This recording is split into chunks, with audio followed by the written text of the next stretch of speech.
Welcome back to the show, and I dare say no Pride special would be complete without a drag queen or two. And lucky for me, I have two fabulous queens joining me for Hot Topics this morning.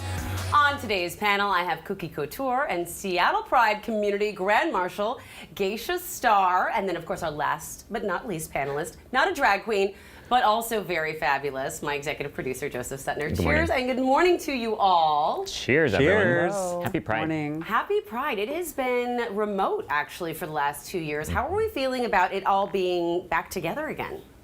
I'm excited. Cheers to that. Long overdue. Ooh.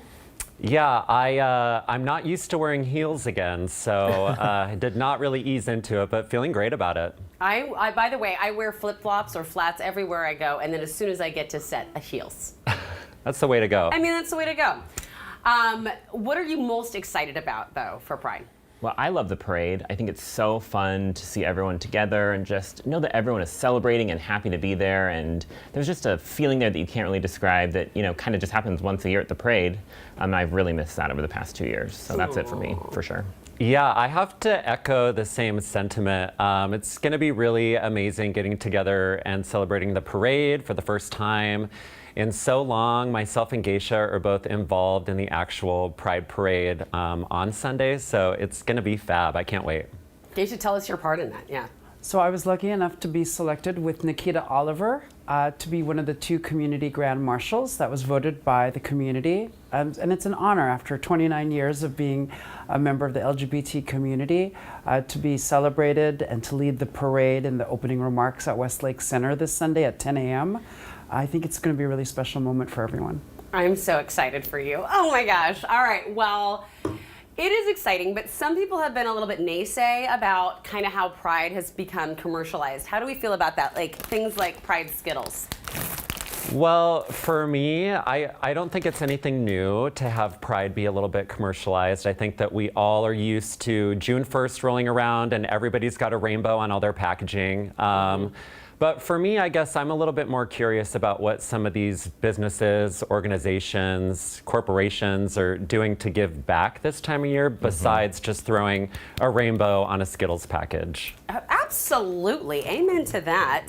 Yep, and I have also said, you know, it's positive in the sense that like young people see all these rainbows every June, so like for children who maybe feel like they might be part of this community, it's reaffirming to them that there are other people like them out there. But also, living in capitalist America, like the fact that big business is trying to make money off of you as a community, I feel like that kind of says that you have made it as a group. Yes. That's capitalism, so.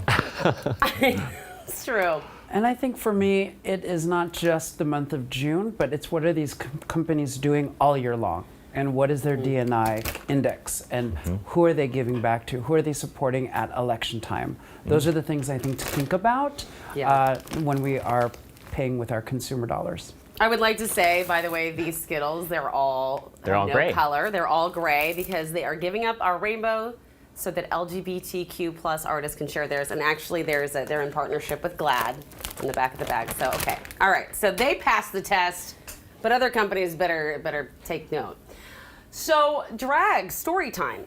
This has recently come under fire. Somebody else, Cookie, would you like to describe to us what drag story time is? Yeah, of course. I've participated and been a part of many drag story times, and you know they happen libraries, different outdoor, family-friendly Pride celebrations, and it's a drag entertainer gathering a couple books about things like gender expression and how all different families can look different, and getting together with a bunch of great kids and families and sharing those stories just in time for Pride. Yeah, so what's the problem? What's the big idea, Joseph? Well, I'm not a parent, but if a parent maybe doesn't think that that is the right venue for their child to be learning in or whatever, that's up to the parent. Don't take your child to that event. But if you are a parent that wants to, have your child experience that at a young age, then that's also great. So I think it's, just about choices and letting other people, you do you. That is like my life motto, you do you, so. And I think for me, drag is for everyone and for everywhere. Not only is it on TV and in libraries and the nightclubs and public and events, corporate events nowadays, I think it's great that we have venues for drag queens and entertainers to be able to share their art and their craft, and again for younger kids to be able to see maybe even themselves at a young age.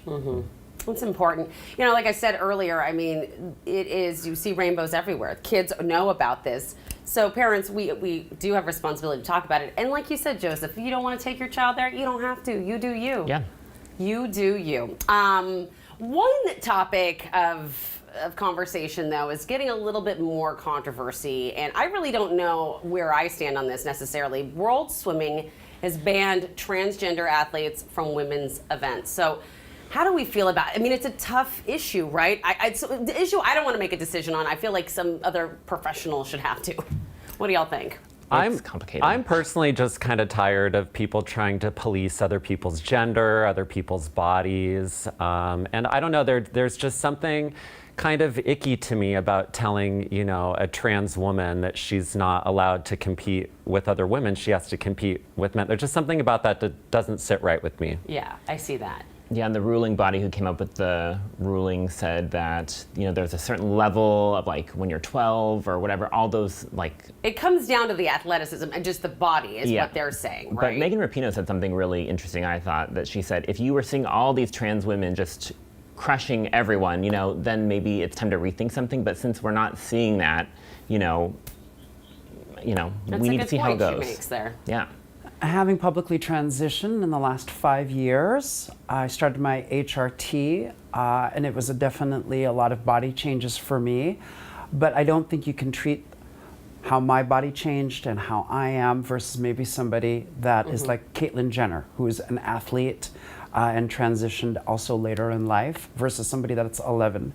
I think that in order for them, they should allow everyone the freedom to transition and to compete, and not just put us in our own category. It's like bathroom rights. Yeah. At the end of the day, everyone should be able to go to the bathroom that they choose or compete in the games they want to compete in. Thank you for your perspective on that, both of you, all of you. So my last question is something that Cookie and I actually talked about when we were last hanging out together, is favorite LGBTQ plus themed shows or movies. We both agreed. Tu Wong Fu, thanks for everything. Love Julie Newmar is one of our favorites. What about y'all? I know, we were like quoting that movie together. It was so fun. I need to watch it, I know. Sorry. Oh my gosh, you have to. I'm really enjoying the new The Queer as Folk reboot, actually, that's on powerful. Peacock. You know, they've done so much to really diversify the cast and tell all different kinds of stories. So that's my go-to this time of year. Yeah, I'm really enjoying RuPaul's Drag Race All-Stars. It's like the All-Stars cast. And Fisher-Price came out with these like little RuPaul dolls, which I thought were adorable, and they mailed them to us. So that's fun. That's my choice. I would say mine has been all of the specials on Netflix. They've got comedy specials that do showcases in regards with different LGBT comedians, and I think that that's really a fun, safe way to educate our stories, but at the same time keep it light and humorous for the season. There you go. All right. Well, thank you all for sharing. Gaysha, Cookie, Joseph, they're all sticking around. We're going to have them later in the show, including Cookie giving me a lesson on how to make a grand entrance. So stick around for that, because